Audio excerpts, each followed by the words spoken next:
নাটোর সদরের লক্ষ্মীপুর ইউনিয়নের ১ নম্বর ওয়ার্ডের বাসিন্দা ও জেলা স্বেচ্ছাসেবক দলের সমাজ কল্যাণ সম্পাদক মোহাম্মদ আমির হোসেন আমির গুরুতর আহত হয়ে মানবেতর জীবনযাপন করছেন। গত ৭ নভেম্বর বিএনপির জাতীয় বিপ্লব ও সংহতি দিবস পালনের জন্য বাড়ি থেকে বের হলে লক্ষ্মীপুর বাজারে দুর্বৃত্তরা তাকে এলোপাথারি কুপিয়ে আহত করে। প্রথমে নাটোর সদর হাসপাতাল ও পরে রাজশাহী মেডিকেল কলেজ হাসপাতালে ভর্তি করা হলেও ৩ মাস চিকিৎসা নিয়েও তিনি স্বাভাবিক জীবন ফিরে পাননি। তাকে সুস্থ করতে প্রয়োজন বিপুল অর্থ, যা জোগাড় করতে হিমশিম খাচ্ছে তার পরিবার। স্ত্রী ও ৩ শিশু সন্তানের ভরণ-পোষণ চালানোই যেখানে কঠিন, সেখানে চিকিৎসার ব্যয়ভার বহন করা সম্ভব নয়। পরিবারটি বিএনপি ও সমাজের বিত্তবান লোকদের কাছে সাহায্যের আবেদন জানিয়েছেন। আমির হোসেন নাটোর সদরের লক্ষ্মীপুর ইউনিয়নের চৌরগ্রামের মোহাম্মদ শুকুর আলীর ছেলে।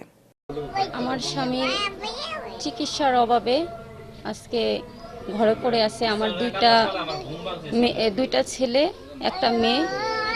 আজকে আমার স্বামী ছাড়া আমাদের কর্ম করার জন্য কোনো কেউ নেই, এক কেজি চাল আনা দেওয়ার মতন কেউ নেই। আমার স্বামীর এমন পরিস্থিতি, 2টা হাত কাটা, এমনকি মেরুদণ্ডের হাড় পা কাটা, তারপরে পায়ের এখানে মেরুদণ্ডের হাড় কাটা, কানের এখানে হাড় কেটে দিছে। তারপর আমার স্বামী চলার মতন কোনো অবস্থানই রাখে না। কারণ আমার স্বামীর চিকিৎসা যাবত আমাদের কাছে কোনো টাকা পয়সা নেই। আমরা খুব চিকিৎসার অভাবে আমার স্বামীকে, অর্থের অভাবে আমার স্বামীকে নিয়ে আসছি, চিকিৎসা করতে পারি না। দল থেকে এবং এলাকাবাসী যে টাকাটা দিয়েছে, ওই টাকাটা দিয়ে যে ট্রিটমেন্টটা করেছে, এই টাকা শেষ হয়ে যাওয়ার পরে রাজশাহী থেকে তাকে টাকার অভাবে তাকে বাড়িতে নিয়ে চলে আসছে। এখন সে মৃত্যুর কোলে ঢলে পড়তেছে অলরেডি। ওর বাড়িতে 1 কেজি চাউল কিনবে, সেই টাকাটুকু নাই।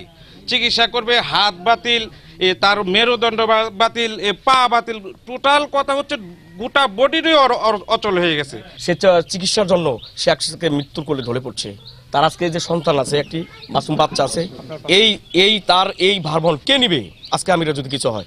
তো আমি দেশনায়ক তারেক রহমানের কাছে আপনাদের মাধ্যমে আমি অনুরোধ করতে চাই, আমি বিএনপির জেলা নেতাদের কাছে অনুরোধ করতে চাই, আমরা এই এলাকাবাসী হিসাবে আমি এই আমিরের সুচিকিৎসার দাবি জানাচ্ছি আমি জেলা বিএনপি এবং দেশনায়ক তারেক রহমানের কাছে। দুর্দিনে আমি আন্দোলন সংগ্রাম করছি, আওয়ামী লীগের নির্যাতন সহ্য করে তারপর আন্দোলন সংগ্রাম করছি।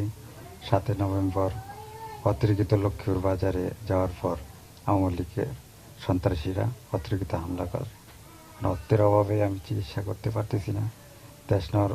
দেশনায়ক তারেক রহমানের প্রতি আকুল আবেদন এবং নাটোরের নেতা রুহুল কুদ্দুস তালুকদার দুলু ভাইয়ের প্রতি আকুল আবেদন, আমার চিকিৎসার ব্যবস্থা যদি করে দিতেন।